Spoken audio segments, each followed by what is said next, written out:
प्रारब्ध कसं असतं पहा. आमचं प्रारब्ध अत्यंत बलवत्तर आहे. म्हणून आमचे ज्येष्ठ गुरुबंधून म्हणून ज्यांचा आम्हाला लाभ झाला, आमचे राष्ट्रीय कीर्तनकार, भागवत कथाकार, शिवकथाकार, रामायणाचार्य, कीर्तन भूषण, किती पदव्या द्याव्यात असे आमचे अमळनेर निवासी असणारे योगेश्वर महाराज उपासने, त्यांचे उदंड आशीर्वाद. त्यामुळं त्यांनी काही थोडेसे मुद्दे दिले, बाबांनी काही मुद्दे सांगितले, म्हणून आम्ही थोडंसं कुठेतरी काहीतरी बोलू शकतोय. हे प्रारब्धात होतं म्हणून झालं. असो. बर. तर सांगण्यास कारण कथाभागास आहे. केरळ देशाचा राजा, लक्ष्मीनारायणाचं उपासना करणारं, पद्मनाभाची उपासना करणारं घराणं, आणि या राजाच्या उदरी असा सद्गुण संपन्न असा भगवंताचा सद्भक्त जन्माला आला. काय त्याचं नाव, कसं होतं त्याचं प्रारब्ध, कसा घडला तो, काय काय भोगावं लागलं त्याला, ऐका. कवी वर्णन करता. प्रसोमनामे राजा होता,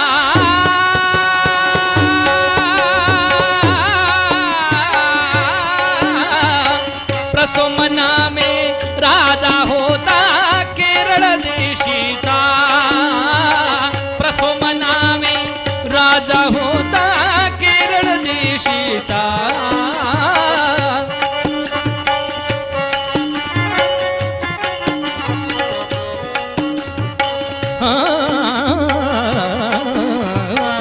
प्रसोमनामे राजा होता केरळ देशीचा. चंद्रहासतो पुत्र जयाचा, चंद्रहासतो पुत्र जयाचा, चंद्रहासतो पुत्र जयाचा, चंद्रहासतो पुत्र जयाचा, चंद्रहासतो, चंद्रहासतो पुत्र जयाचा.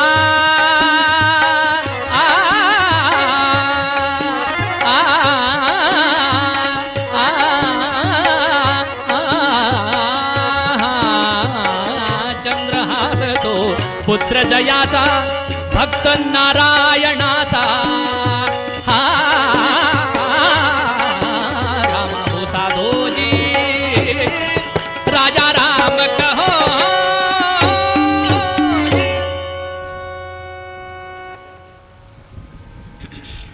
प्रसोम नामे राजा होता केरळ देशीचा. काय राजाचं नाव? प्रसोम. प्रारब्धानुसार भार्या उत्तम मिळाली. वास्तविक घराण्यामध्ये लक्ष्मीनारायणाची उपासना, पद्मनाभाची उपासना. पण काय म्हणतात ना, प्रारब्ध जोडी तेच खरे. दैव देतं आणि कर्म नेतं, प्रयत्नातलं कर्म. कर्म प्रयत्नाशिवाय होत. त्यामुळे वास्तविक राजानं गाफील राहून चालत नाही. पण राजा गाफील राहिला. प्रारब्धात असताना बरं का, राजा गाफील राहिला. मी म्हणलं ना, हो दैव देत आणि कर्म नेत. चांगले कर्म असेल तर नेत नाही बरं का, चांगले प्रयत्न असेल तर नेत नाही बरं. ठीक आहे ना, ऐका ना, ऐकून घ्या. काहीही. हा तुमचं गेला आता, ते जुनं झालं. श्री, हा जुनं झालं ते. श्री काहीही. हा असं म्हणू. जय जय रघुवीर समर्थ, किंवा श्री हा काहीही. किती व्हेरिएशन द्याल. मंगलमूर्ती, असं.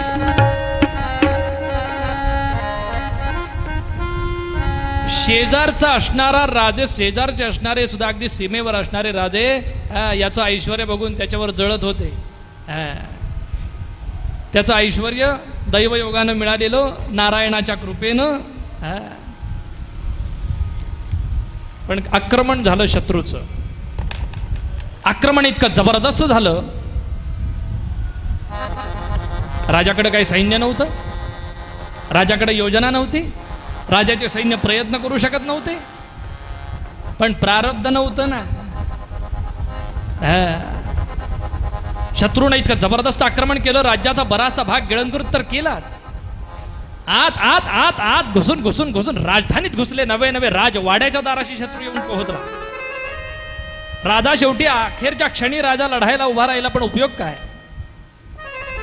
शत्रूनं जवळपास सुपडा साफ केला होता. राजा मारला गेला, प्रसोम संपला. राणी सती गेली. भोग ऐश्वर्यात लोळणारे शेवटी आगीच्या शब्द मुखामध्ये वापरा की आता जावं प्रारब्धाचं. लागलं, अग्निकुंडात जावं लागलं. गंमत आहे का? प्रारब्ध. पण बघा, यांना चंद्रहास नावाचा एक गोड मुलगा होता. काय नाव? चंद्रहास. चंद्रासारखा गोल चेहऱ्याचा आणि हास्यवदनी, सतत हसायचा. हा, इतका गोड मुलगा. त्याला सांभाळणारी एक दासी होती, तिला दाई म्हणतात.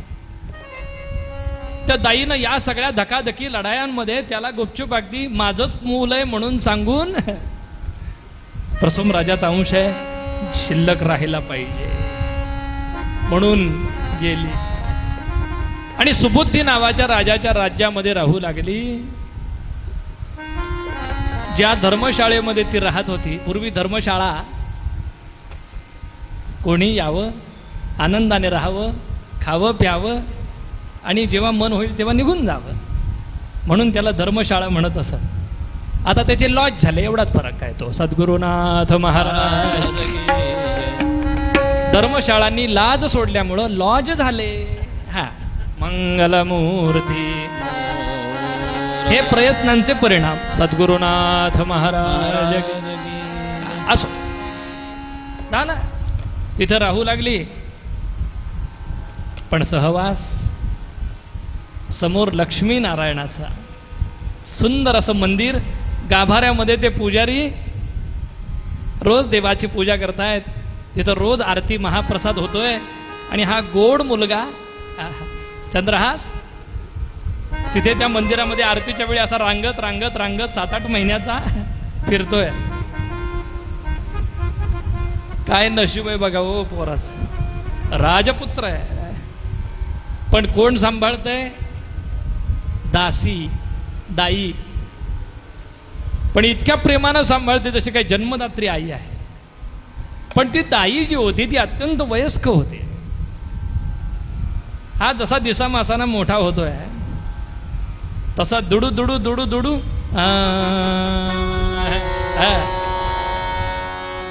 कसा होता तो? बाळ बोलते, बाळ बोलते, बाळ बोलते.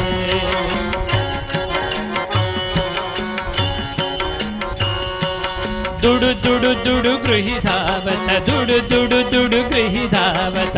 अंब आई शब्द करीत, अंब आई शब्द करीत. झाला जनक करी कौतुक. वदन चुंबिते, वदन चुंबिते. बाळ बोलते, बाळ बोलते, बोलते, बोलते.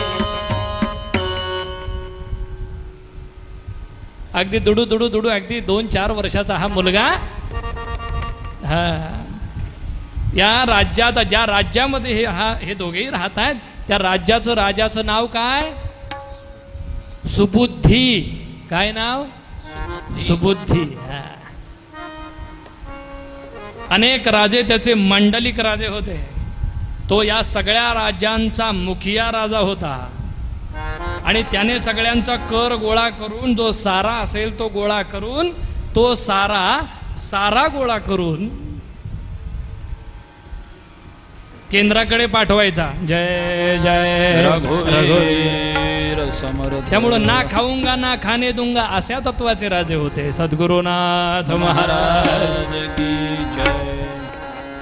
पाहता पाहता हा 7 वर्षाचा 8 वर्षाचा होतोय ना होतोय तोच अत्यंत क्षीण प्रकृती झाली या दाईची,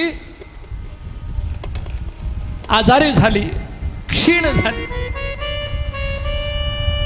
आणि या बाळाला पुजारी काकांच्या ताब्यात दिलं. पुजारी काका लक्ष्मी नारायणाच्या साक्षीनं सांगते बरं,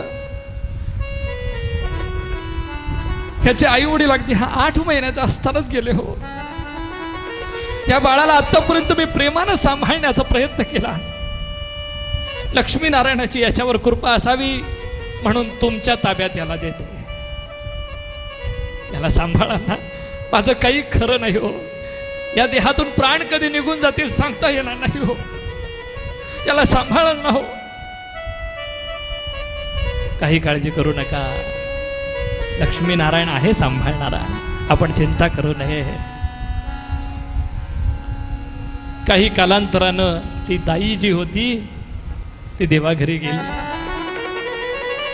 देवाघरी गेली आणि या बाळाचं प्रारब्ध काय बघा हो. इतकं प्रारब्ध त्याचं भयानक आहे. बघूया थोड्या वेळानं. हे काय सांगतायत प्रयत्न, प्रारब्ध फार बलवत्तर असावं लागतं, तेव्हा धर्मसंकटातून सुद्धा माणूस वाचतो.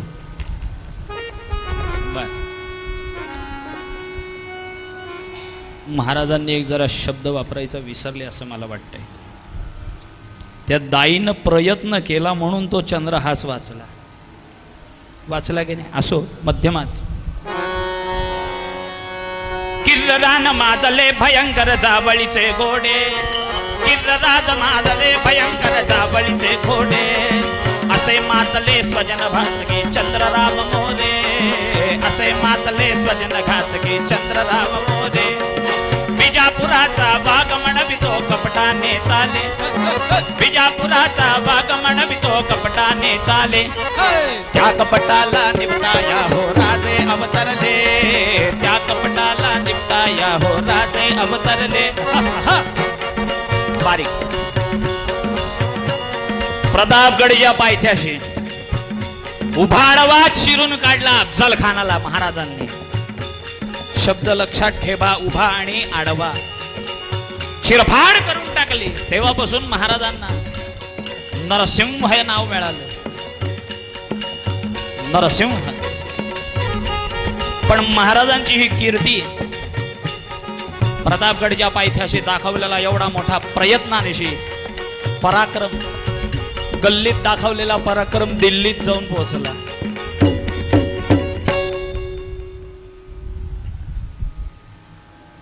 दिल्लीत बसलेला बादशाह औरंगजेब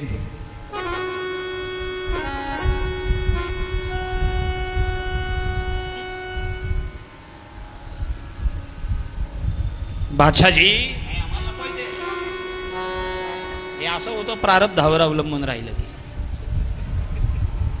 वाढवलेलं होतं ना, जनावरं शिरतात ना आतल्यात. विचार करतोय काय, तेवढ्यात एक आला दगड खा. त्यांच्यात सगळे दगड खा, माती खा, पत्थर खा, खातच बसतात.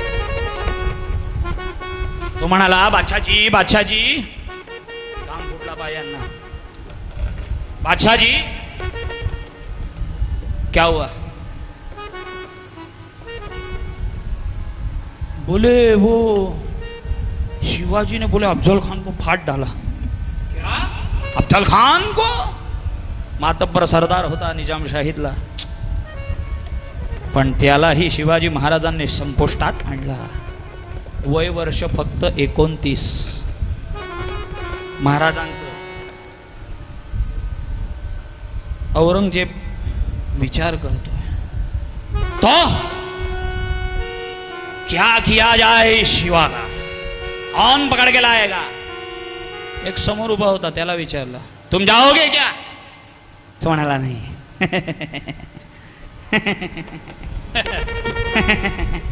नहीं, 5वां जापा होने वाला है.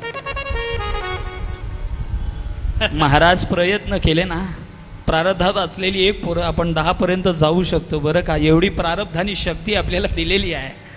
पण तृप्ती देसाई जन्माला आली ना, आपण आपलं सगळं प्रारब्ध विसरून गेलो. जय जय रघुवीर. 5वा जापा म्हणजे ऐकून ठेवा बरं का, त्यांच्यातला शब्द आहे. 5व्या बायकोचा 5वा मुलगा.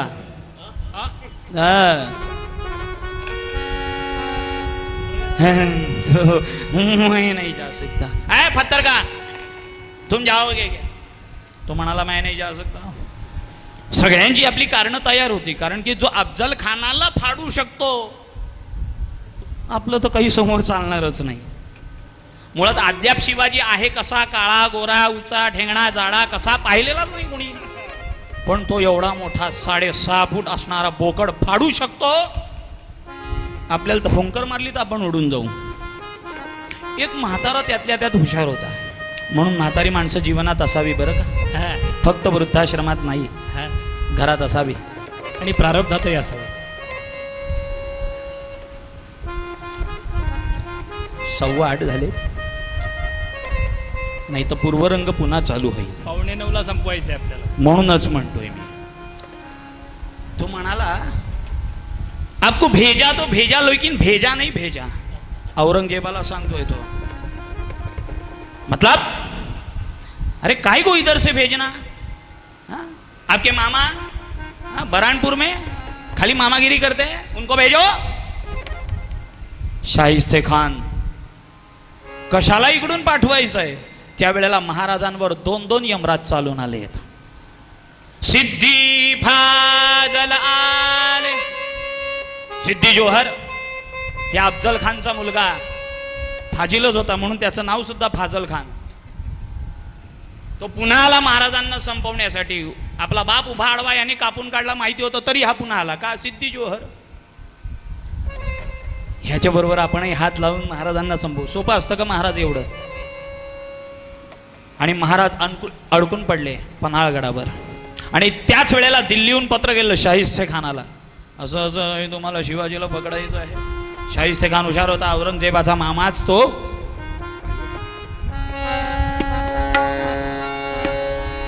त्यांनी पत्र पाठवलं पुन्हा दिल्लीला. चरित्रभाग खूप मोठा आहे, 8:45 पर्यंत दोन्ही चरित्रभाग संपवायचे, त्या दृष्टीनं जरा धावतं चरित्र.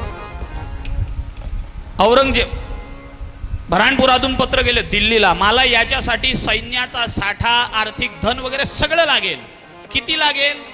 त्यांनी 1 लाखाची फौज मागितली. त्या फौजेसाठीचा लागणारा, कारण की शिवाजीला पकडायला जायचंय, संपवायला जायचंय, किती आपल्याकडे धनसंचय लागेल, किंबहुना आपण जे सगळा सैन्य भार घेऊन जाऊ त्याला लागणारा सगळा रसद किती लागणार माहिती नाही, म्हणून 1 लाखाचं सैन्य, त्याला लागणारी सगळी रसद आपण पुरवावी. औरंगजेब धोरणी होता, सरकार फक्त 60% मंजूर करतो. त्यांनी सांगितलं मी 60,000 देतो, 20,000 तुझे घेऊन जा. तो म्हणाला बाकीचे 20 महाराष्ट्रात सहज मिळतील. फितुरीचा रोग फार राष्ट्रात.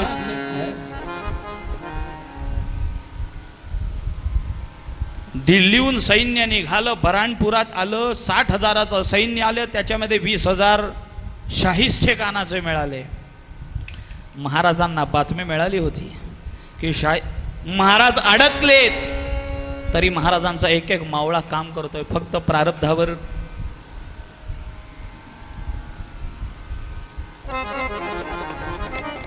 सगळं गुप्तहेर खातं काम करत होतं महाराजांचं. शाहिस्ते खान बऱ्हाणपुरातून निघालाय, महाराजांना पन्हाळगडावर करत होतं, फक्त प्रारब्धात आहे म्हणून प्रयत्नानिशी. महाराजांना बातमी मिळाली, महाराजांनी पत्र बाहेर काढली, कारण की हा जो येणार हा सरळ येणार नाही महाराष्ट्रात, हा सगळं उजाड करत येणार, म्हणून सगळ्या गावांमध्ये पत्रक पाठवली. प्रयत्नानिशी सगळी गावं रिकामी करा. धान्याचा एक कण सुद्धा शाहिस्ते खानाला मिळता कामा नये. महाराजांची पत्र आली, लोकही हुशार होते. जमेल तेवढं धान्य आपल्या बरोबर घेतलं, आपली प्राणी संचय बरोबर घेतला. एक त्यातल्या त्यात म्हणाला, अबे आपण हे सगळं घेऊन जाऊ, पण हे आपण बांधलेल्या विहिरी कशा घेऊन जाणार. महाराजांची पत्रक आली, काळजी करू नका, फक्त गुढीपाडव्याच्या दिवशी कडुनिंबाचा पाला खायचा नाही. एवढी चटणी खातात बरं का, मी बडोद्यातलं सांगतोय. एवढी चटणी, अगदी एवढी. राईचा दाणा सुद्धा मोठा असेल, पण त्याच्या आधी बरोबर ग्लासभर पाणी, 2 पेढे. आमच्या इथे दुलीरामचा पेढा खूप प्रसिद्ध आहे बरं का, आमच्या बाबांना माहिती आहे. तो ठेवतात, एवढा राई एवढा दाणा खातात, 2 पेढेंवर 2 ग्लास पाणी. महाराज म्हणाले एवढाले गोळे करा कडुनिंबाचे आणि विहिरींमध्ये टाकून ठेवा, 2-2, 3-3, 4-4 गोळे टाकून ठेवा, पाण्याचा थेंब सुद्धा मिळता कामा नये. हा निघाला बऱ्हाणपुरातून आणि येता येता शिवाजीच्या महालामध्ये खान, शिवाजीच्या महालामध्ये खान, शिवाजीच्या महालामध्ये खान, राहिला येऊन बंदोबस्तान. बऱ्हाणपुरातून जो शाहिस्ते खान निघाला त्याबरोबर आता शाहिस्ते खानाला असं वाटलं की आपण हनीमूनलाच चाललोय. जरा बारीक. शाहिस्ते खान स्वतःच्या 6 बिब्या बरोबर घेऊन निघाला. आता बापानी 6 घेतल्या. बाप से बेटा सवाई.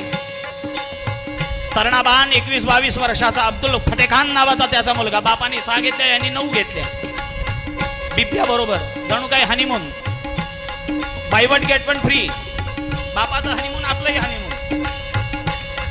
निघाले दोघही जण शिवाजीच्या महालामध्ये खाना.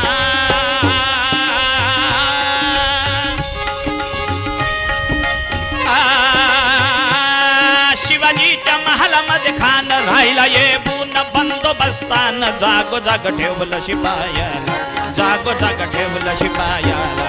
हुकुम मनाईचा हत्याराला, हुकुम मनाईचा हत्याराला. वेशीवर पहारा रोज बसला जी, धीर धीर धीर धीर धीर धीर धीर. लाल महालामध्ये येऊन शाहिस्ते खान आलाय. फक्त बातमी महाराजांना पन्हाळगडावर मिळाली, पण महाराज अडकले. शाहिस्ते खान लाल महालामध्ये वरच्या मजल्यावर राहत होता. स्वतःचा वरचा मजला रिकामा होता. लक्षात नाही आलं त्याच्या आपण कोणाच्या गावात चाललोय, कोणाच्या घरात शिरलोय. नको त्याच्या असे प्रयत्न करायचे नाही. प्रारब्ध जरी बलवत्तर असलं ना तरी नको ते प्रयत्न करायचे नाही. ऐकून घ्या बुवा, अंडरलाईन.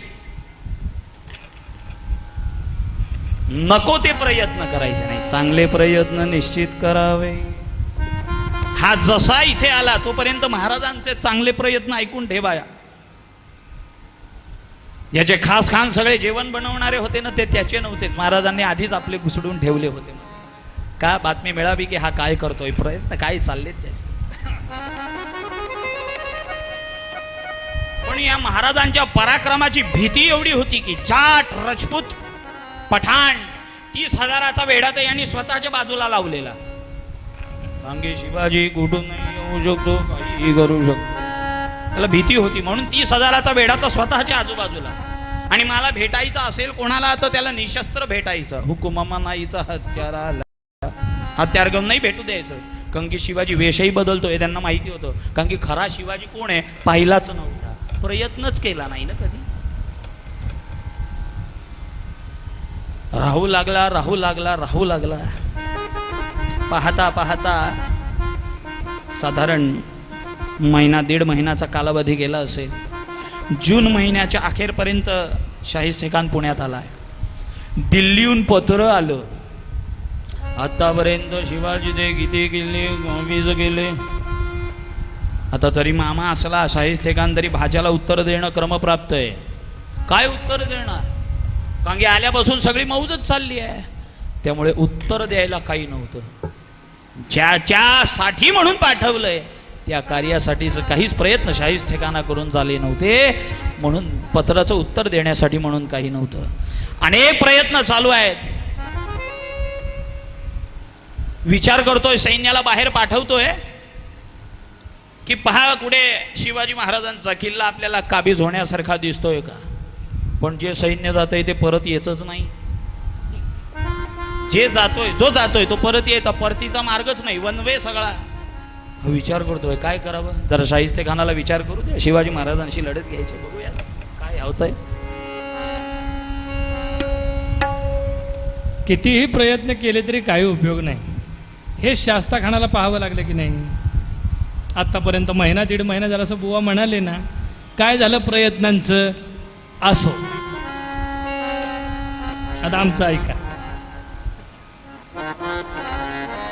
हा हे बाळ या पुजाऱ्यांनी त्याची मुंज लावून दिली. अजिन दंड कमंडलु मेखला रुचिर पावन वामन मूर्तये मित त्रिजगति जितारये निगम वाक पटवे बटवे नमः बटोर मंगलम सावधान. मुंज झाली या बाळाची आणि पुजारी काका त्याचं संगोपन करू लागले. कर्मधर्म संयोगाने या सुबुद्धीच्या राजवाड्यामध्ये यज्ञाचा आरंभ होता, यज्ञाचा समारंभ होता. आणि या यज्ञ समारंभासाठी शेकडो ब्राह्मण आले होते. आणि रोज वेद मंत्रांचं पठण आणि यज्ञाची आहुती पुजारी काका सुद्धा त्या यज्ञाला उपस्थित राहत असत. पण लेकरं बाळा अशी आजूबाजूला खेळताना कोणाचं काय लक्ष जाणार. अखेर समारोप झाला, पूर्णाहुती झाली आणि ब्राह्मणांची भोजनासाठी पंगत बसली. भोजनासाठी ब्राह्मण पंगत बसली आणि पार्वती पते हर हर महादेव अशी गर्जना केली आणि सगळे जेवायला बसले. आणि नेमकी माध्यान्हाच्या वेळेला भूक लागलेली अगदी 8-9 वर्षाचा सूर्यनमस्कार घालायचा रोज. मुंज झाली की हे सगळे संस्कार सूर्यनमस्कार घातलेच पाहिजेत, संध्या केलीच पाहिजे, गायत्री जपलाच पाहिजे, व्यायाम झालाच पाहिजे, दूध प्यायलाच पाहिजे, कटिंग केलीच पाहिजे वेळोवेळी. ह्या ज्या सगळ्या गोष्टी आहेत या शिकवल्या जातात. आणि मुंजीनंतर मुलं शहाणी होतात. हो म्हण. जय जय रघुवीर समर्थ. पाहता पाहता पुजारी काका सांगतात लक्ष्मीनारायणाला विसरू नको बरं बाळ. हा, कधी लक्ष्मीनारायणाचं विस्मरण होऊ देऊ नकोस. कारण तुझे आई वडील तुझे पूर्वज नारायणाचे उपासक आहेत. हा, लक्षात ठेव बाळ, कधी त्याला विसरू नकोस. होय काका. आणि श्रीनारायण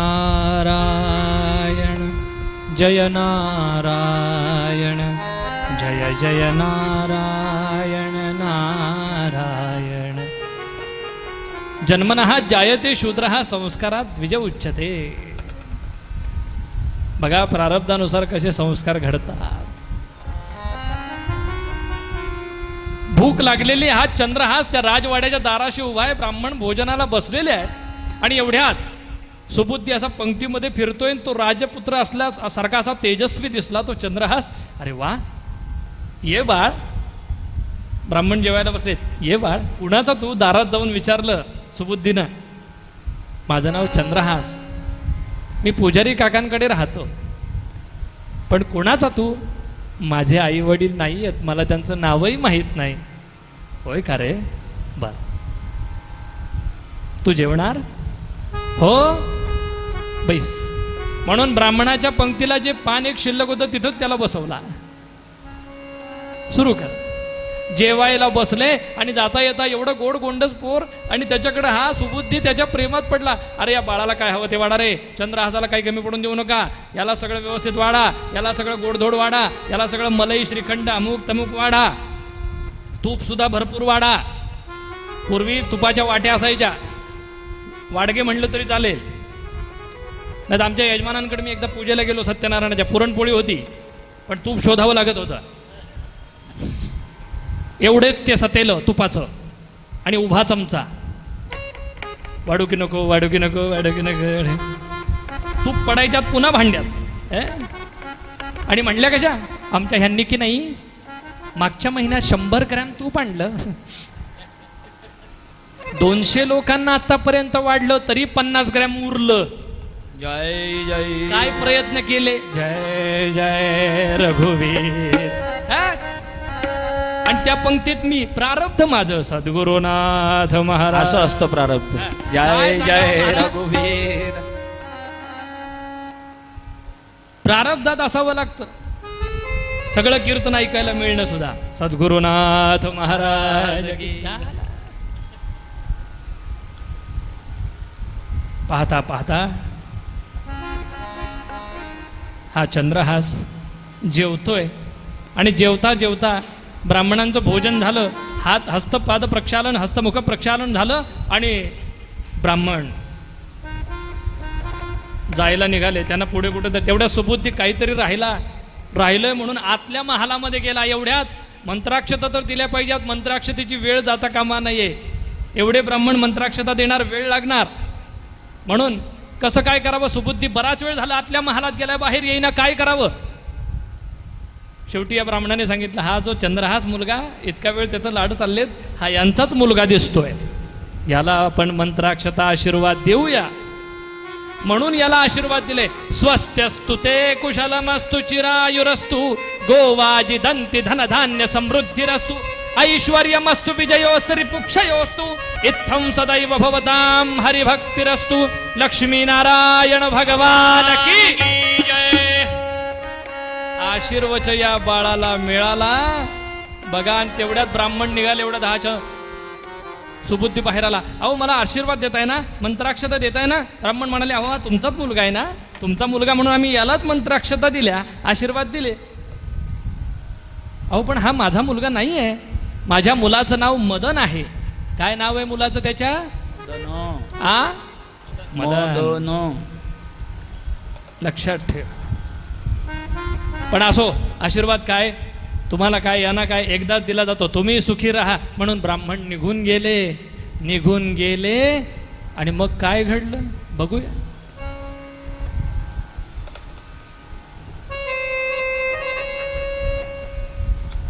नाही, तुम्ही नका बघू, घड्याळ आमचं लक्ष आहे. शाही सेकान प्रयत्न करतोय की महाराजांचा किल्ला मिळावा. प्रारब्धात आहे ना, असा नाही मिळत महाराज, प्रयत्न करावे लागतील. सैन्य पाठवतोय, पण गेलेला माणूस परत येतच नाहीये महाराज. काय गुढ असेल हे? तुम्हाला माहिती काढा, इथे आहे एकही किल्ला नाही जो आपण आपल्या हस्तगत करून घेऊ. कारण की हीच ती वेळ का महाराज पन्हाळ गडावर आहेत. वेढा एवढा आकार खचवून दिलेला सिद्धी जोहर नाही की प्रकाशाची रेष सुद्धा मध्ये जाणार नाही महाराज. जेवढ्यात भितुरीचा रोग पार. काही लोकांच्या महाराजांचे प्रयत्न पोटात दुखत होते, म्हणून प्रारब्धवादी लोक शाहिस्ते खानाला जाऊन मिळाले. का? ह्याच्याशी आपण संलग्नता झाली, याच्याशी आपली मैत्री झाली, इथे शिवाजी महाराज संपणार आणि आपल्याला मोठी जागीरदारी मिळणार. प्रारब्धात आहे. नको ते प्रयत्न करू नये, नको ते. ऐकून घ्या बुवा, नाही तर पुन्हा मध्ये बोलाल. कृष्णाजी काळभोर लोणचे आणि राम होनप, बाबाजी राम होनप, ही दोन व्यक्ती त्या काळात शाहिस्ते खानाला मिळाली. शाहिस्ते खानाला दणवेली. यांची जमातच तयार झाली. दोन फटके दाबे असं वाटतं. असं माझं वैयक्तिक आहे बरं का, लगेच फटके द्यायला जाऊ नका. काय क्या है बोलो. वेळ नाही, 8:30 वाजले, लवकर बोल. तो म्हणाला, बादशाह जी आपको शिवाजी चाहिए ना. शिवाजी तो नहीं मिल सकता, हमी पण नहीं मिळले थे ना. तो फिर मेरे पास क्यों आए हो? नहीं, हम शिवाजी तो नहीं दे सकते आपको, लेकिन क्या? लेकिन किला बता सकते हैं. कौन सा किला? आप यहां से नासिक रोड की ओर लगेंगे, नासिक की ओर जाएंगे, 9 कोस पे आपको. कुठला किल्ला होता महाराजांचा? चाकणचा किल्ला. चाकणचा किल्ला म्हणजे भुईकोट किल्ला आहे, जणू काही गडीच. त्या किल्ल्यावर साधारण किती माणसं राहू शकतील? जास्तीत जास्त 250 ते 300, त्याहून जास्ती राहू शकत नाही. हे सांगण्याआधी ते म्हणाले, लेकिन हमको क्या मिलेगा? क्या चाहिए? 2 किलो सोना मिलेगा. एक एक किलो सोना लेके आओ. दोघांना एक एक किलो. एकच किलो. आधा काम होने के बाद मिलेगा.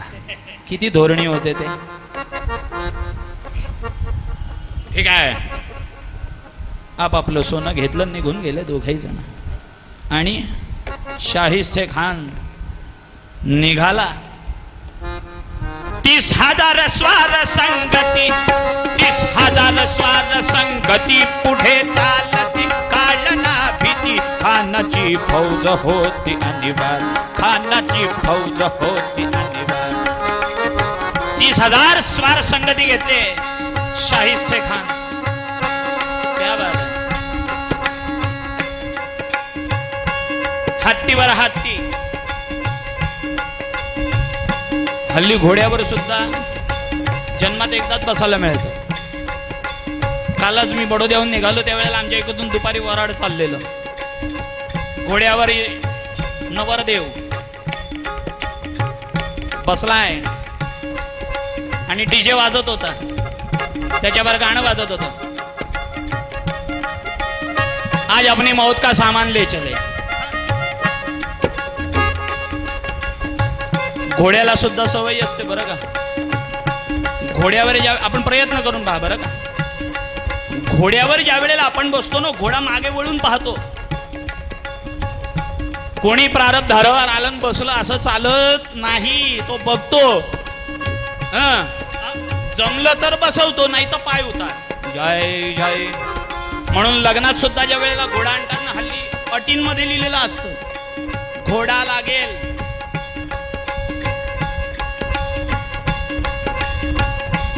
घोड्याला 4 जणांनी धरलेला असतं.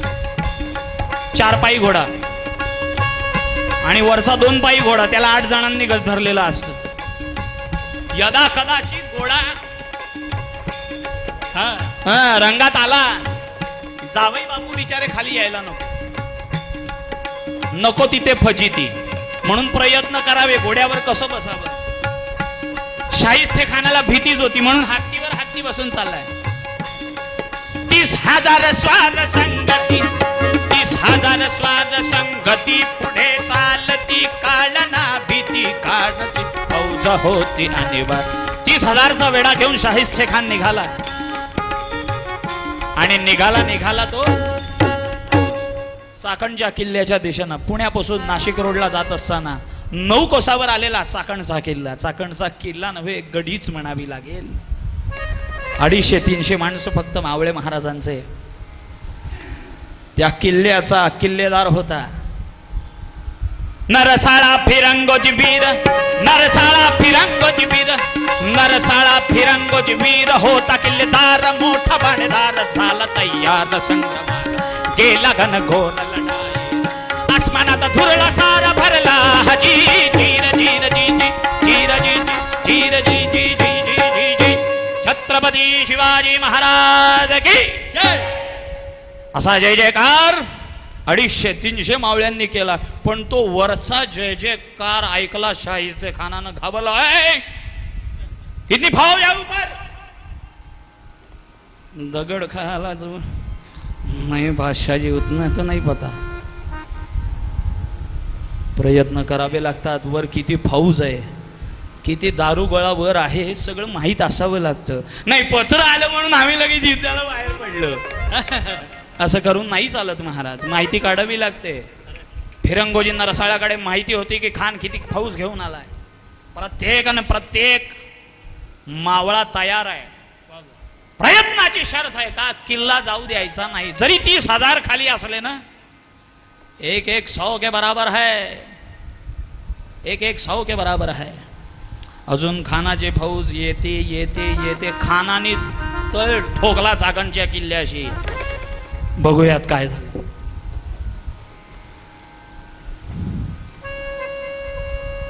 किती प्रयत्न फोल आहेत हो यांचे, त्यांचे आणि यांचे सारखेच. यांचे सांगण्याचे, त्यांचे करण्याचे. असो, बघू आपण पुढे काय असेल ते. प्रारब्ध कसा आहे या बाळाचं बघा.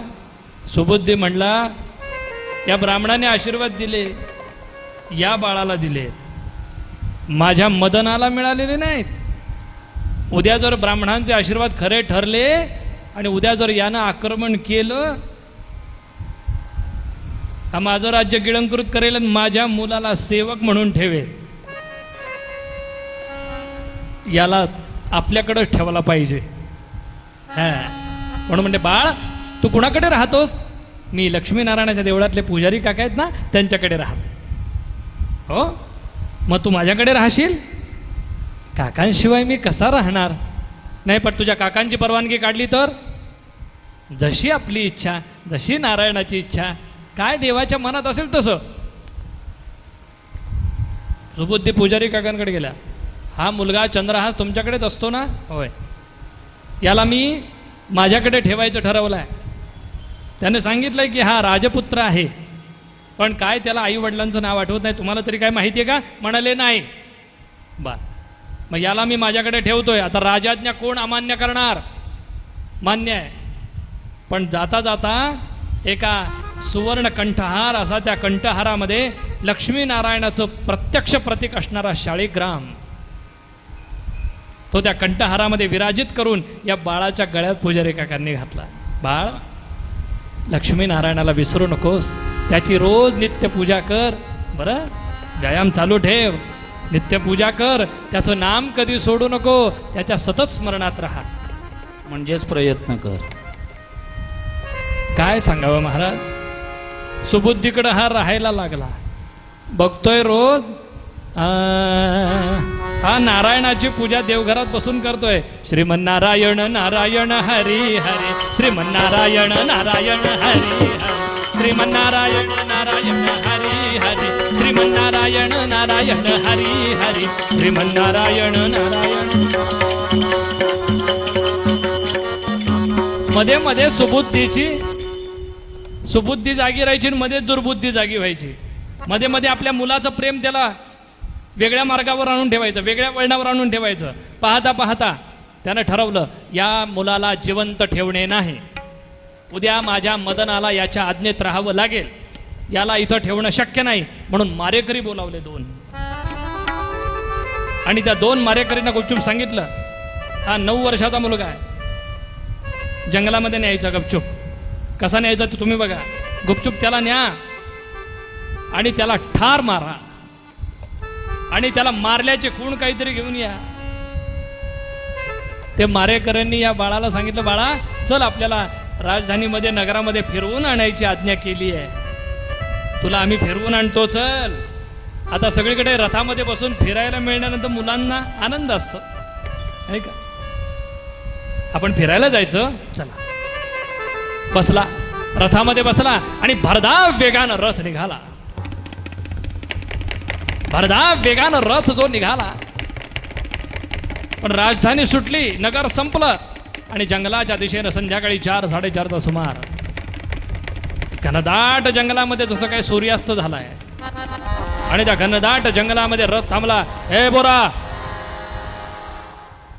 खाली उतर. काय झालं काका? काय झालं काका? खाली उतार. अहो काका, का चिडलात माझ्यावर? माझ्यावर का रागवता काका? तुला ठार मारायचा आहे, तयार हो मरायला, म्हणून तलवारी उपसल्या मेहनातल्या.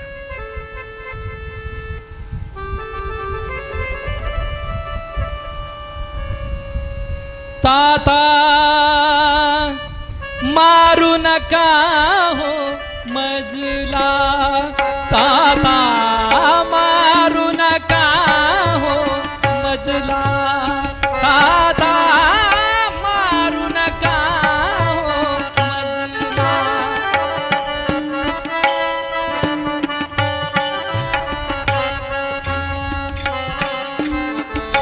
बालक तुमचे घरीच असतील, खेळत असता प्रमाद करतील.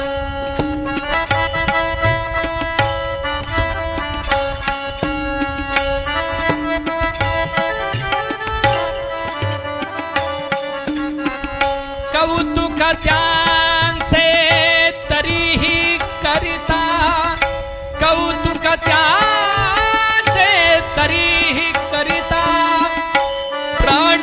मम घेता ताता मारू नका हो मजला ताता मारू नका हो मजला ताता मारू नका हो मारू नका हो मारू नका हो मला मारू नका हो मला मारू नका हो दादा तुमच्या घरात लेकरं बाळ नाहीत का हो माझी एवढी मुलं नाहीत का हो तुम्हाला मला मारून तुम्हाला काय मिळणार हो काका राजाची आज्ञा आहे तुला मारण्याचा आदेश आहे तुझी शेवटची इच्छा काय बोल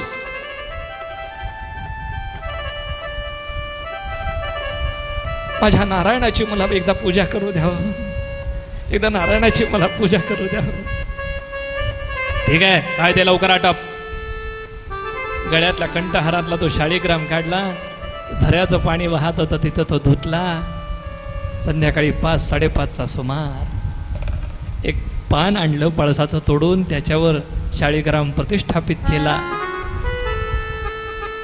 आणि जी मिळतील ती फुलं घेतली पानं घेतली आणि भगवंताला समर्पित केली हो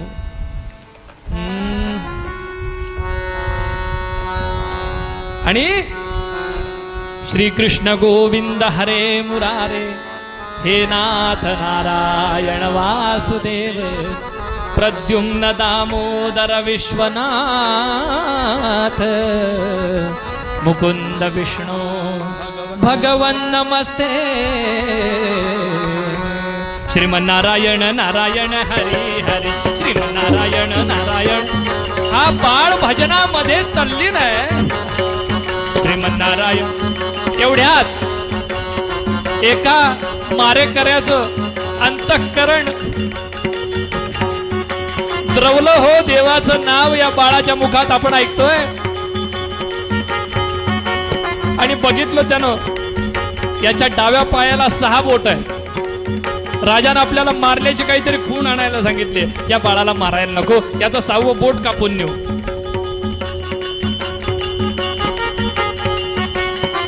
तो म्हणतो अरे त्याला मारायला नको रे तो दुसरा म्हणतो आता मलाही असंच वाटायला लागलंय की त्याला मारायला नको बघा प्रारब्ध कसं असतं त्यानं कमरेची कट्यार काढली आणि बरोबर हा भजनात तल्लीन असणारा चंद्रहास त्याच्या पायावर साप दिशी त्या 6व्या बोटावर मारल्या बरोबर बोट तुटून बाजूला झालं रक्ताची चिळकांडी उडाली नारायण म्हणून तो कोसळला खाली त्यांनी ते बोट घेतलं पाण्यात धुतलं एका पानामध्ये बांधलं रथामध्ये बसल्याने भरधाव वेगानं रथ निघाला मूर्छित होऊन तो चंद्रहास पडला पशुपक्षी संध्याकाळ झाल्याबरोबर घरट्याकडे यायला लागली आणि बघितलं त्या पक्ष्यांनी कोणत्या पक्ष्यांनी राजकीय नव्हे जंगलात ते पशुपक्षी त्या पक्ष्यांनी पाहिलं अरे मानवाचं पोर पडलंय हिंस्र पशु येतील आणि याला संपवतील झऱ्यामध्ये पंख असे त्या पक्ष्यांनी असे भिजवावेत आणि फडफड फडफड फडफड फडफड फडफड फडफड या बाळाच्या अंगावर सिंचन करावं पुन्हा जावं उठलेलं दिसत नाही म्हणजे परत जावं पुन्हा पंख भिजवावे पुन्हा फडफड फडफड पाण्याचं सिंचन करावं पुन्हा जावं पुन्हा फडफड आणि अकस्मात या बाळाला जाग आली 9:15 वाजता म्हणजे पक्ष्यांनी प्रयत्न केले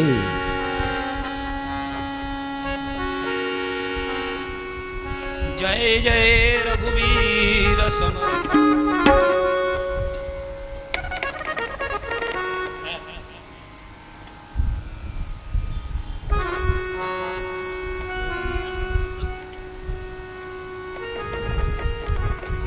फिरंगोजी नरसाळाला बातमी मिळाली की 30-32 हजाराचं सैन्य वेढा घालून खाली बसलाय तेवढ्यात एक मावळा येऊन विचारतोय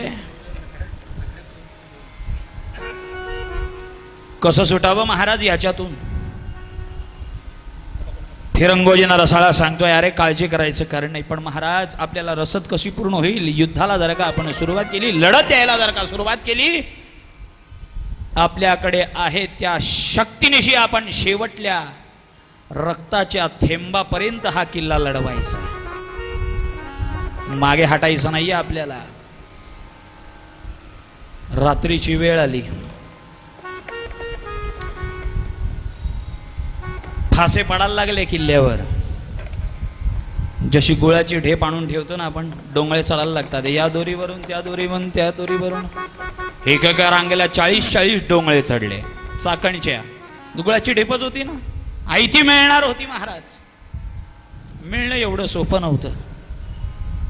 किल्ल्यावरचे रोग रात्रीच्या वेळेला सुद्धा जागे होते प्रयत्नानिशी. एक विचारतो, फिरंगोजी काका म्हणायचे बरं का त्यांना. तब्येत हनुमंतासारखी होती. आज शनिवार आहे, मारुतीरायांची आठवण करायला हवी. अतुलित बलधामम हेम शैलावदेहम तनुजवन कुशानम ज्ञानिनामग्रगण्यम सकल गुण निधानम वानराणामधीशम रघुपति प्रिय भक्तम वात जातन नमामि बजरंग बली. रामायणातलं प्रयत्नवादाशील एकमेव उदाहरण. मी कसा लंकेला जाऊ असं होईन मग आता तिथे जाऊन आलो ना. अरे हाट, 40 श्रीराम करून जे उड्डाण केलं ते लंकेत जाऊन परत आले. असो, फार काही सांगत बसत नाही. 9-10 कमी आहे, 10 मिनिटात सगळा चरित्र भाग आटपायचा आहे. जसे हे खानाचं एक एक सैन्य वर चढायला लागलं, एकेका फासावर 40-40, 50-50 जण. वरून काहीही करायचं नाही. अगदी कोटापर्यंत आले की वरून गरम पाणी ओतायचं. पहिल्या दगडासह 40चे 40 खाली खंदक खणलेलं होतं. मगरींचं पोट भरलेलंच नव्हतं. हल्लीच्या भाषेतलं, मराठी भाषेतलं म्हणजे क्रोकोडाईल. उदर भरण नो हे जाणीचे यज्ञ करा. जबडा उघडूनच ठेवला होता. एक जो आला तो खाली आला, तो परत वर जाईल बाहेर. हे प्रारब्धावर अवलंबून होते म्हणून उपाशी होते. वरच्यांनी प्रयत्न केले आणि खालच्यांची पोट भरली, म्हणजे सुसरींची, मगरींची. सुरू झालं एक एक. तो म्हणाला आता गरम पाणी किती वेळ होतायचं. तो म्हणाला काही करायचं नाही. दुसरी बाजू आली, दुसऱ्या बाजूला सगळे चढायला लागले. काही करायचं नाही. दगड घ्यायचा मोठा, धोंडा घ्यायचा आणि वरून सोडायचा. वर आला ना पहिल्याच्या अंगावर सोडला, सगळे असेच. हे होते मला वाटतं प्रत्येक प्रसंग. पुनर्जन्म दिसतोय त्यांचा. जय जय प्रयत्नानुसार. हे असे प्रयत्न त्या काळात झाले म्हणून. पण प्रयत्नांची शर्त सुरू होते. आणि पाहता पाहता पाहता 30 दिवस वेढा लढविला. 30 दिवस वेढा लढविला, किती कबळ दिला. 30 दिवस वेळा लढविला. खानाची फौज अनिवार्य होती. एक संपला तर दुसरा, दुसरा संपला तर तिसरा. खानाचे प्रयत्न संपत नव्हते. आणि वर असणारे 250 ते 300 मावळे प्रयत्नांची शर्त सोडत नव्हते किल्ला. अरे हट, अरे असे काही को आले तरी आम्ही किल्ला सोडणार नाही. प्राण ज्योत जोपर्यंत आहे तोपर्यंत हा किल्ला जाऊ देणार नाही. खानाची फौज अनिवार्य होती.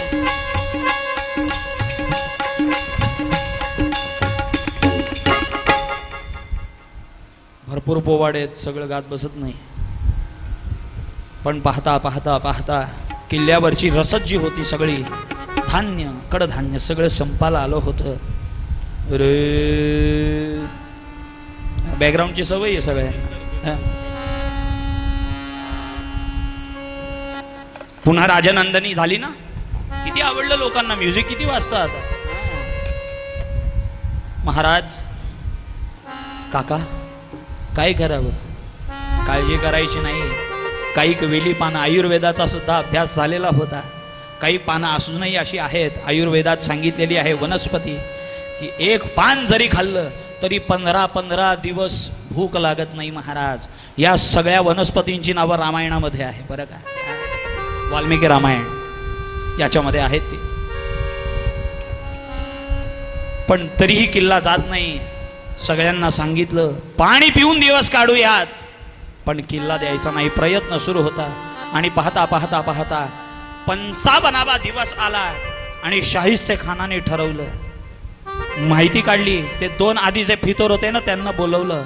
आय, तुम्ही सांगितलं होतं की सहज हा किल्ला आमच्या ताबीज होईल, आमच्या काबीज होईल, पण अजून झालेला नाहीये. काय करायचंय सांगा. महाराज खोटे प्रयत्न करत बसलात, आम्हाला विचारलं असतं तर आधीच सांगितलं असतं तुम्हाला. पूर्व भागाचा बुरुज उडवा तो फक्त दगड आणि मातींचा आहे. रात्रीच्या अमावास्येच्या दिवशी रात्री खंदक खणण्यात आलं, दारू गोळा भरण्यात आला, त्याच्यामध्ये दारू गोळा भरण्यात आला आणि डांबरबत्ती लावण्यात आली, पेटवण्यात आली. सगळे मावळे सोने वाले जागते रहो, हर हर महादेव अशी गर्जना सुरू आहे आणि प्रत्येक मावळा जागा आहे. दुर्दैव फक्त एवढं होतं, प्रारब्ध म्हणतात ना, दुर्दैव फक्त एवढं होतं की त्याच वेळेला ज्या दिवशी ही खंदक खणलेलं होतं, दारुगोळा भरलेला होता आणि डांबरबत्ती लावण्यात आली होती, त्याच वेळेला साधारण 200 ते 250 मावळे, म्हणजे अर्ध्याच्या वर मावळे त्या पूर्व भागाच्या बुरुजावर होते. डांबरबत्ती लावली, सुरसुर सुरसुर सुरसुर पेटत पेटत त्या दारू गोळ्यापर्यंत आली आणि रात्रीच्या मध्यान्ह समयाला दारू गोळा जो पेटला, उडाला, हा जो आवाज आला, तो सगळे असणारे 200 ते 250 मावळे त्या दारू गोळ्या सकट उडाले. तो खंदक जो उडवण्यात आलं त्याच्यावरून मातीचा रस्ता तयार झाला आणि एक एक एक एक एक एक यवन सैनिक वर चढतोय मध्यम. आणि लक्षात आलं की आता फक्त चालणार नाही, म्हणून चवताळून तेथे आला बेभान लढे नरसाळा, चवताळून तेथे आला बेभान लढे नरसाळा. शिवशाहीच्या वीरांनो ही खटका मर्दुंकीची, शिवशाहीच्या वीरांनो. कोणी तलवार खाली देऊ. फिरंगोजी नरसाळा 2-2 हातात समशेर घेऊन तयार आहे. साधारण 100 ते 125 मावळे हातात आहेत, जवळ आहेत, पण प्रत्येक जण प्रयत्नांची शर्थ करतोय. 100 चे 50, 50 चे 40, 40 चे 20, 20 चे 10 आणि 10 चे केवळ 5 शिल्लक राहिले. 10 शिल्लक राहिले, पण तरी फिरंगोजी नरसाळांनी तलवार खाली ठेवली आणि हातात किती 14 किलोचा भाला. हल्ली झारा सुद्धा उचलवत नाही बरं का, म्हणून इन्स्टंट पुऱ्या मागवतात, इन्स्टंट भजी मागवतात. आमच्या बडोद्यात हल्ली सवाष्ण सुद्धा घरी घालत नाही. हॉटेलमध्ये आधी सांगतात या या दिवसाला या या येतील. 14 किलोचा भाला हातात घेतला आणि 2-2 मावळे त्यांचं संरक्षण करण्यासाठी. याच्यासाठी प्रयत्न करावे लागतात, प्रारब्धाने होत नाही. नाही तर डॉक्टर सांगतात पाय फ्रॅक्चर झालाय, 6 महिने पाय वर. एकेकाला घ्यायचा, उडवायचा. कसा आपल्या घरात आचारी येतो ना, जिलबी उडवतो तसा उडवून टाकायचा. पण होते ते 5ही संपले आणि फिरंगोजी नरसाळ्यावर आता एक एक फासा पडू लागला. युद्ध सुरू झालं होतं साधारण रात्री 1 ते 1:30च्या समयाला. युद्धाला सुरुवात झाल्यानंतर सकाळची वेळ म्हणजे अरुणोदय होण्याची वेळ आणि प्रारब्धाचा फासा पडता पडता चंद्रहास वाचला. फिरंगोजीवर फासा पडला, पण इकडे प्रारब्धाचा फासा पडता पडता वाचला चंद्रहास. जागा झाला आणि जो पळत सुटला जंगलातून. आणि तेवढ्यात घोड्याच्या टापांचा आवाज आला. घोड्याच्या टापांचा आवाज आल्याबरोबर याला वाटलं पुन्हा ती माणसं आली की काय, आता आपल्याला मारतील, आणि झाडाच्या आड लपला. तेवढ्यात कोण आला होता? शिकारी करता कुलिंद नगराचा राजा आला होता. त्या कुलिंद नगराच्या राजानं आवाज ऐकला, काहीतरी इथं झाडामागे कुजबुजत आहे. घोड्यावरून उतरला, धनुष्याला बाण लावला, रोखानं चाललाय. या मुलाचा माणसाचं मूल आहे. आवाज येतोय, पाहिलं, मारू नका मला, मला मारू नका. नाही बा, तुला नाही मारत. काय नाव तुझं? माझं नाव चंद्रहास. मी केरळ देशाच्या राजाचा मुलगा, असं आमची दाई मला सांगायची. हो का? म्हणजे क्षत्रिय राजाचा मुलगा तू? अरे मीच तुझे बाबा, मी तुझा पिता आहे. चल बरं, बस घोड्यावर. घोड्यावर बसवलं. आई कुठे माझी? घरी आहे. चल. घरी घेऊन आला आणि मार हाक आई म्हणून. आई म्हणून हाक मारल्यावर राणीजी पळत आली. मला आई कोण म्हणताय? दुर्दैवानं यांना मूल नव्हतं. प्रारब्ध बघा कसं असतं. यानं याला ताबडतोब दत्तक घेण्याचा प्रयत्न केला. त्याप्रमाणे मार्गदर्शन सर्व आचार्य पुरोहितांचं घेतलं आणि दत्तक घेण्याचा निर्णय झाला. दत्तक विधान झालं आणि बघा, मरणाला टेकलेल्या मरणाच्या दारातून प्रारब्धानुसार याचं प्रारब्ध बलवत्तर होतं. देव तरी त्याला कोण मारी आला. राजपुत्र झाला, गुरुगृही अध्ययनाला गेला, 12 वर्ष अध्ययन केलं, धर्मशास्त्र, राज्यशास्त्र, युद्धशास्त्र, नीतिशास्त्र सर्वांचा अभ्यास केला, पण नारायणाचं अनुसंधान कधी सोडलं नाही. चालले ते दिन मास वर्ष दूर हो, बाळ जाई शिकण्यास फार दूर हो, शास्त्र विद्या शस्त्रात होई ज्ञानी, नारायणाची कृपा मनिमानी. 12 वर्ष अध्ययन झालं आणि घरी आला, गुरुजींच्या आज्ञेप्रमाणे घरी आला. आता अजून आता उशीर झालाय. 9 आणि 12 वर्ष किती झाले उद्या सांगा. 21. हा, त्यांचं पाठ आहे म्हणून बरं आहे. प्रयत्न 21 केले वर्षाचा म्हणून. झाला आणि ताबडतोब एक क्षत्रियाची मुलगी पाहिली. आधीच विवाहाला उशीर झालाय. पूर्वीच्या काळी 21 म्हणजे खूप मुलाचे, आणि मुलीचे 13-14 वर्ष म्हणजे भरपूर झाले. तेव्हाच लग्न होत असत. हा, लग्न आठवण आली. सुंदर राजकन्या वधू म्हणून निश्चित झाली. पत्रिका देशोदेशीच्या राजांना गेल्या. सुबुद्धीला सुद्धा पत्रिका मिळाली आणि सुबुद्धीनं पत्रिका वाचली. चिरंजीव चंद्रहास. हा कोण? त्या मारेकऱ्यांना बोलावलं. अरे मी 12-13 वर्षापूर्वी तुम्हाला अशाच नावाच्या मुलाला मारायला सांगितलं. मारला तुम्ही? नाही हो, एवढ्या लहान लेकराला कसं मारायचं? तुमची आज्ञा म्हणून आम्ही मारणार होतो, पण देवाचं नाव घेत होतो पोरग, कसं मारायचं हो त्याला? मग ते बोट आणलं, ते त्याला 6वं बोट होतं डाव्या पायाला, ते कापून आणलं. अरे अरे अरे, चालते व्हा. आणि सुबुद्धी, या सुबुद्धीचा मांडलिक राजा हा कुलिंद नगराचा. वर सुबुद्धीच्या आधिपत्याखाली, सुबुद्धीच्या आज्ञेत राहणारा राजा कोण? कुलिंद नगराचा, म्हणजे याचा बाप चंद्रहासाचा. ताबडतोब सुबुद्धी कुलिंद नगरामध्ये हजर झाला आणि दुसऱ्या दिवशीच विवाह आहे. इथं हजर झाला. दुसऱ्या दिवशी विवाह आहे, गोरज मुहूर्तावर, संध्याकाळचा मुहूर्त. चला राजे, तुम्ही कर भरला काय? नाही म्हटले, 2 वर्षाचा भरायचा राहिलाय. अहो महाराज, तुम्ही लग्नाला आदल्या दिवशीच आलात, आम्हाला खूप आनंद. आम्ही लग्नाला वगैरे आलेलो नाही आहोत, आम्ही कर वसूल करायला आलो. 2 वर्षाचा तुमचा थकलेला आहे, तेवढा भरा. ठीक आहे म्हणाले, की एवढं कार्य पार पडलं की भरतो. आजच्या आत भरा. ठीक आहे, मग कुणाला तरी पाठवतो. कुणाला तरी नाही, तुमच्या चंद्रहासाला पाठवा. अहो पण त्याचं उद्या लग्न आहे महाराज, त्याला कसा पाठवायचा? काहीही करा, पण त्यालाच पाठवा. हा वडिलांच्या समोर आला चंद्रहास. बाबा काही काळजी करू नका, मी ताबडतोब जातो आणि कर भरून येतो. सुबुद्धीनं पत्र लिहिलं मदनाच्या नावेनं. हा पत्राचा लखोटा बंद केलेला आहे. हा मदनाच्या माझ्या मुलाच्या हातात द्यायचा, तिथं जाईपर्यंत उघडून पाहायचा नाही. तुला तुझ्या नारायणाची शपथ आहे. ठीक आहे म्हणा, काही काळजी करू नका. नारायणाची शपथ घातली, नाही पाहणार, आणि नसती घातली तरी नव्हतंच पाहणार. कराची रक्कम घेतली, पत्र घेतलं आणि भरधाव वेगानं घोड्यावर बसला. घोडा निघाला. भरधाव वेगानं घोडा निघाला आणि सुबुद्धीच्या राज्याच्या सीमेत जाऊन पोहोचला. राजधानीच्या सीमेत एक बाग होती. त्या बागेमध्ये अजून दिवस उजाडायचा होता. पहाट झाली होती. रात्रभर प्रवास करून थकलेला आणि पहाट झालेली. त्या पहाटेच्या सुमारास घोड्याला पाणी पाजलं, दाना चारा खाऊ घातला, झाडाला बांधला आणि शांतपणे बसला. टेकून झाडाला बसलेला आणि झोप लागली. एवढ्यात त्याची, त्या सुबुद्धी राजाची मुलगी, तिचं नाव विषया. काय नाव तिचं? विषय. हा, ती मॉर्निंग वॉकसाठी आली होती आपल्या मैत्रिणींबरोबर बॉल खेळायला. फुटबॉल त्यावेळी होता. हा, 7-8 मैत्रिणी आणि ही फुटबॉल. आणि असा गोलाकार केलेला, हे असा फटका मारते, ती तिकडून फटका मारते, ही इकडून फटका मारते. आणि विषयानं जो फटका मारला, तो बॉल जो मधून जो चेंडू गेला, हे होते त्यावेळी तिथे, पण कुठंतरी अज्ञात होते. जय जय रघुवीर. हा, चेंडू जो पळाला तो चंद्रहासाच्या बरोबर पायाजवळ जाऊन थांबला. नशीब धक्का नाही लागला. शांत झोप लागलेली याला. आणि ही विषयाजवळ गेली.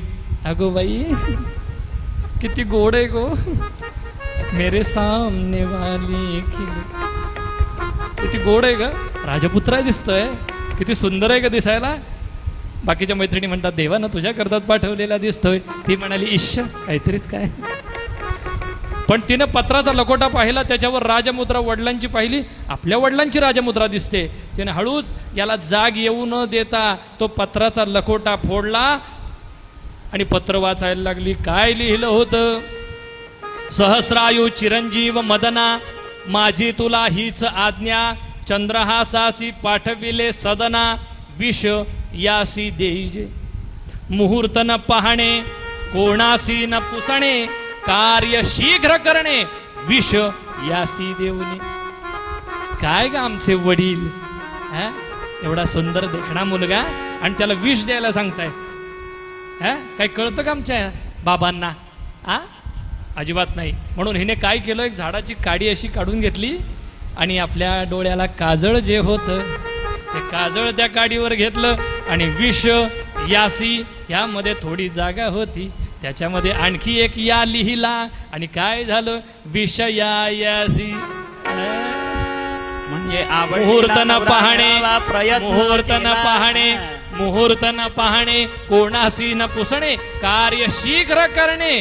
पुन्हा आणखी एक या, विषया यासी देवनी.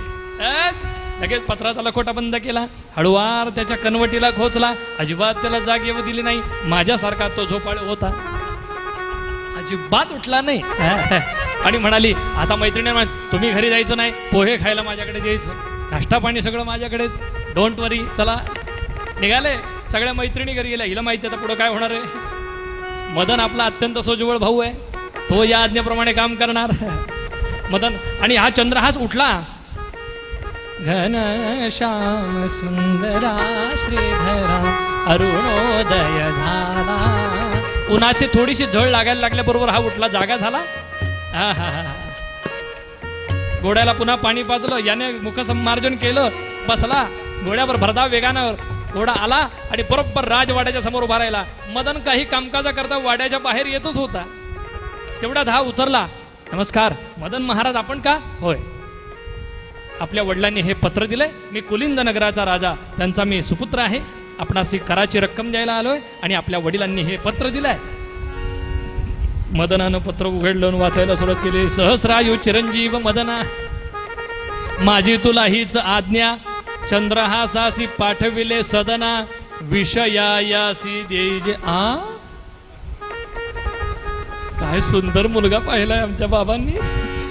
मुहूर्त न पाहणे कोणासी न पुसणे, कार्य शीघ्र करणे, विषयासी. हे ताबडतोब, हे चला, अरे आवरा रे, पटकन जरा बोहला तयार करा. मुहूर्त न पाहणे कोणासी न पुसणे, काही विचारायचं नाही, बोलायचं नाही. ताबडतोब भटजी बोलवा. मामा तयार केला, लगेच मामा तयार, सगळे तयार. भटजी सुद्धा अंतपट धरून तयार, पाठ ठेवले, बोहला तयार, सगळं काही तयार. लगेच हे विषया तयार, एव्हरी रेडी. तिला सगळं माहिती होतं पुढं काय होणार आहे. अगदी हारच घेऊन, एवढं काय, चल चल दादा आवर. लगेच पाटावर येऊन उभी राहिली, पाटावर उभी राहिली. आणि चंद्रहासाला, ओ चंद्रहास इकडे या. तो ह्याला काय समजेना, ह्याला वाटलं त्यांच्याकडे कर भरायला आल्यानंतर लग्न लावायची पद्धत आहे की काय. आणि हा येऊन पाटावर उभा राहिला आणि मंगलाष्टक सुरू झाली. गंगा सिंधू सरस्वती च यमुना गोदावरी नर्मदा. लग्न लागलं, शुभमंगल सावधान. सगळ्या राज्यातल्या स्वीट मार्टवाल्यांना आदेश दिला, मिठाईवाल्यांना पेढे वाटा, मिठाई वाटा, हवी तेवढी वाटा. त्यावेळेच्या मिठाईवाल्यांना विश्वास होता आपला राजा आहे, बिल देईल. सनाई चौघडा सगळीकडे वाचतोय, आनंदाचं वातावरण नगरामध्ये. जिकडे तिकडे मिठाईवाले पेढे, नगरवासी पेढे वाटतायत, मिठाई वाटतायत. आणि सुबुद्दीन नेमका राजाच्या राजधानीच्या सीमेवर आला आणि सीमेवरच काही पेढे वाटायला बसले होते. एवढा एक एक पेढा, एका पेढ्यामध्ये दोन्ही बुवा भागतील असला एक एक पेढा.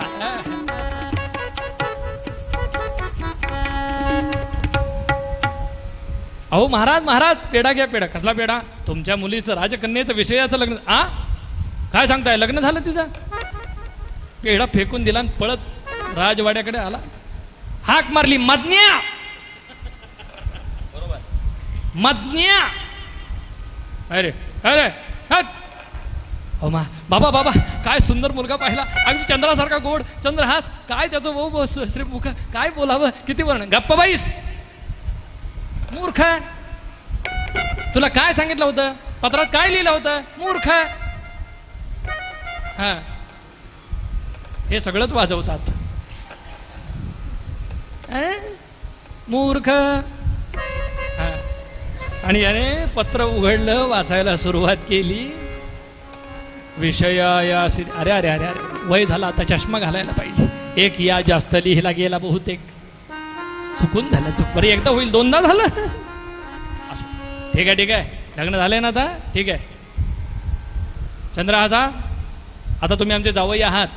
हां अहो पण माझं तिकडं लग्न ठरलेलं आहे, ते बाकीचं आता काय बोलू नका. आता लग्न झालं ना, चला. आमची रीत अशी आहे, आमच्या गावाच्या बाहेर देवीचं मंदिर आहे, तिथं जायचं आणि पेढ्याचा नैवेद्य दाखवायचा. तोपर्यंत आतल्या आचार्यानं सांगितलं 5 पेढे बनवा, त्याच्यात विष घाला, हलाहल विष, रक्ताची एकच वांती झाली पाहिजे आणि चंद्रहास संपला पाहिजे. पेढ्याचा नैवेद्य दाखवायचा, देवीला हार घालायचा आणि तिथंच प्रसाद भक्षण करायचा आणि मग यायचं आणि आमची मुलगी घेऊन जायचं, अशी आमची रीत आहे. चंद्रहास तोपर्यंत मदन इकडं सगळी मिठाई वगैरे अमुक तमुक योजना करत असताना त्याला तिकडचे वऱ्हाडी भेटले, जिथं चंद्रहासाचं लग्न ठरलं होतं. ते म्हणाले, अहो तुमच्या महाराजांनी आमच्या जावयाचं तुमच्या मुलीबरोबर लग्न, तुमच्या बहिणीबरोबर लग्न लावलंय. हा म्हणजे लग्न इकडं ठरलेलं होतं यांचं. हो चला चला, मी तुम्हाला घेऊन जातो. इकडं चंद्रहास राजवाड्यातून बाहेर येतोय, ताट घेऊन ते पेढ्याचं तेवढ्यात. अहो भाऊजी तुम्ही इकडे कुठे चाललात? नाही म्हणले, देवीच्या दर्शनाला चाललोय. वडिलांनी सांगितलं, तुम्ही असं करा, मी येतो नैवेद्य दाखवून, तुम्ही ह्यांच्याबरोबर जा. म्हणून हे दुसरे पहिले जे वराडी होते ते याला घेऊन गेले. एक देऊळ बघितलं, तिथलं लगेच शुभ मंगल सावधान, एका दिवसात 2 लग्न. प्रारब्धात असलं की असा फायदा असतो. सद्गुरुनाथ महाराज की काय सांगा महाराज. लग्न दुसरं झालं. तिकडं मदन नैवेद्य दाखवला, खूप भूक लागली होती, सकाळपासून काही खाल्लं नव्हतं म्हणून एक पेढा उचलला, प्रसादाचा खायला पाहिजे म्हणून पटकन खाल्ला. मागे हेर पाठवले होते काय होतंय, पण मंदिरात बघितलं तर मदनाला रक्ताची वांती झाली, बेशुद्ध होऊन पडला. चंद्रहास प्रारब्धानुसार वाचला, पण संकट मदनावर आलं. शेवटी वेडा पिसा करायला लागला. सुबुद्धी म्हणला, ह्या माझ्या चंद्रहासाला मी मारण्याचा प्रयत्न केला, पण काय याचं नशीब आहे हो, काय याचं प्रारब्ध आहे, याच्यावर खरंच प्रारब्ध, याचं बलवत्तर आणि देवाची कृपा आहे बरं, म्हणून हा वाचला. म्हणून प्रारब्धाला महत्व आहे. फिरंगोजी नरसाळ्याला पकडण्यात आलं. 50-60 फासे पडलेत आणि फिरंगोजी नरसाळ्यांना खाली आणण्यात आणलं, गडावरून किल्ल्यावरून खाली आणण्यात आणलं. पण मजा पहा काय, शाहिस्ते खान स्वतः लोखंडाच्या जाळीमध्ये बसलाय आणि फिरंगोजी नरसाळा रक्ताने माखलेला. शरीरावर एकही जागा शिल्लक नाही की जिथून रक्त वाहत नाही. जणू काही तेजो निधी लोह गोल. 2 सूर्यनारायण शाहिस्ते खानाला एका वेळेला दिसत होते. त्याला वाटत होतं हा सूर्य खरा आहे का तो सूर्य खरा आहे. संभ्रमात आहे. फिरंगोजी नरसाळ्यांना पकडलाय 60 सैनिकांनी, यवनांनी. तेवढ्यात शिंका आली, पण तब्येत मारुती रायांसारखी होती. 60चे 60 हलून पडले. तो म्हणाले, क्या हुआ बे? नहीं कुछ नहीं. तो बोला, इसको पूछो इसके साथ क्या सुलूक किया जाए. मध्यम. तब खान बोलला त्याला, ये आता आमच्या चाकरीला. तब खान बोलला त्याला, ये आता आमच्या चाकरीला. चढवीन मोठ्या होत्याला, चढवीन मोठ्या होत्याला. शिव काय देणार तुला, शिवबीचा नाश करण्याला खान हा आला. जी जीर जीर जी जी जीर जी जी. फिरंगोजी नरसाळ्याला खान सांगतो, ऐ हमारे सैन्य में शामिल हो जाओ.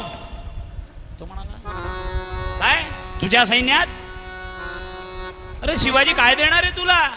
हे बघ शिवाजीची चाकरी करतोय बघ, काय हालत झाली आहे तुझी. ये आमच्या पार्टीत, ये आमच्या पार्टीत, तुला मोठ्या होद्द्यावर चढवीन.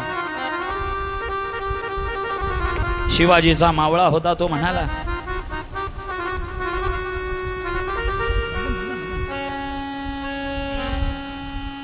तव वीर बोलला त्याला, तव वीर बोलला त्याला, तव वीर बोलला. काय बे तू आम्हाला आमिष दाखवतो? अरे हाय. तव वीर बोलला त्याला, तव पाशील आमच्या शिवबाला, दात खिळ बसल तोंडाला, थर काप सुटला अंगाला. तू काय बे शिवाजीला मारण्याची गोष्ट करतो? पाहिलंय का आमच्या शिवबाला? अरे पाशील ना तर कपडे भिजतील तुझे. कुठले नंतर सांग. महाराजांचा पराक्रम एवढा मोठा आहे, साधं सुद्धा काम नाही. अरे महाराजांची गोष्ट सोड, महाराजांची गोष्ट सोड. तो म्हणाला, चलो ठीक है, तुम्हारे साथ कैसा सुलूक किया जाए? तो म्हणाला, मेरे साथ? अरे एक योद्धा ने योद्धा के साथ जैसे सुलूक किया जाए वैसे सुलूक किया जाए.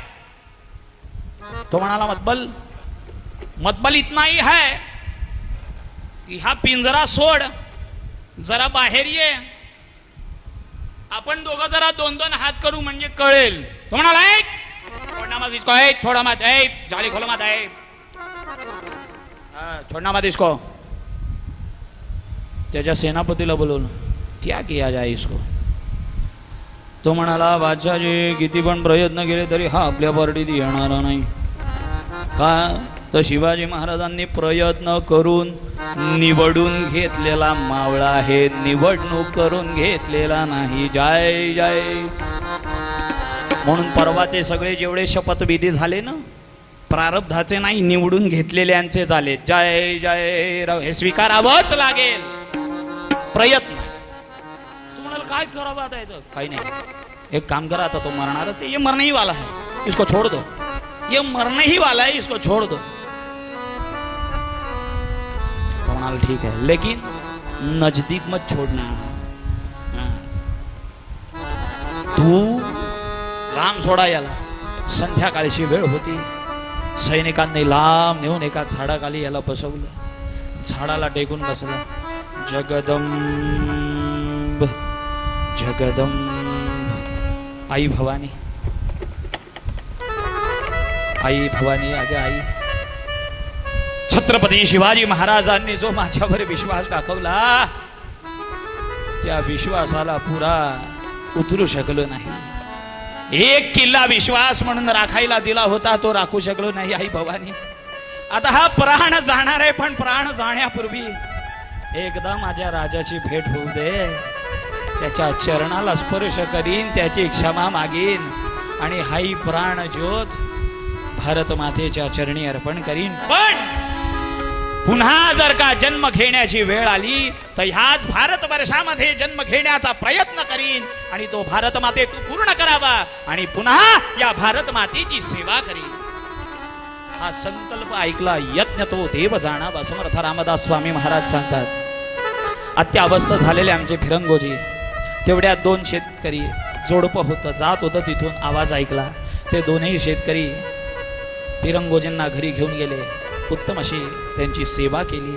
5-6 दिवसामध्ये उठून बसणं एवढी तब्येत झाली आणि पहिला प्रश्न विचारला, शिवबा भेटतील का? तो शेतकरी म्हणाला, काळजी करू नका, महाराजांची टोळकी आहे, मावळ्यांची इथून ये जा करत असते. मग एक काम करा, जिथून मला आणलं होतं ना तिथे पुन्हा मला सोडा. महाराज भेटले की त्यांची पहिली क्षमा मागायची आहे. म्हणून या दोघांनी उभयतांनी तिथे झाडाजवळ आणून ठेवला. वाट बघतोय का शिवाजी महाराजांची भेट व्हावी. आणि तेवढ्यामध्ये महाराजांची टोळकी तिथे आली. 40-50 मावळे घोड्यावर स्वार होते, पटका बांधलेले होते बरं का. सगळे आले जवळ आणि आवाजावर स्वर आला, जगदंब हर हर महादेव. आई भवानी, अगं एवढी इच्छा तरी पूर्ण कर. ती टोळकी थांबली आणि जवळ जाऊन एकाने पाहिलं, अरे अरे अरे इथे या, हे तर आपले फिरंगोजी काका आहेत. सगळे मावळे तिथे आले, विचारपूस करत आहे. फिरंगोजी म्हणाले, नको ती विचारपूस, महाराज पुढे तेवढं सांगा. महाराजांची भेट घ्यायची, क्षमा मागायची की हा किल्ला तुम्ही विश्वास ठेवून मला दिला होता, पण नाही राखू शकलो. पुन्हा जन्म घेईन, पुन्हा सेवा करीन आणि हा किल्ला मिळवून देईन महाराज. हे शब्द महाराजांच्या कानावर पडले. शिवबाधावून आले, कडकडुनी मिठी मारिली त्याला. धन्य नयन त्यांचे हो, ज्यांचे नयनी पडला हो हा सोहळा. शिवबा आले, कडकडून मिठी मारली. अरे फिरंगोजी, काय प्राणत्याग करायचा आहे? भैरवी महाराज, भैरवी मध्यमात, काय प्राणत्याग करायचा आहे? अहो फिरंगोजी, तुमच्यासारखे मावळे माझ्या जवळ आहेत. हा एक चाकणचा किल्ला गेला म्हणून आपलं प्रारब्ध पुसलं जात नाही महाराज.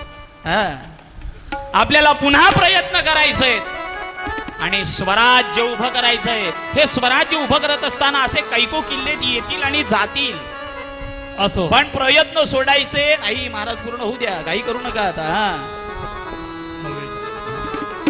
प्रयत्न सोडायचे नाही म्हणून पुन्हा राजगडावर फिरंगोजींना रसाळांना आणला. आयुर्वेदाचार्यांना सांगितलं, पुन्हा उत्तम तब्येत करण्यात आली.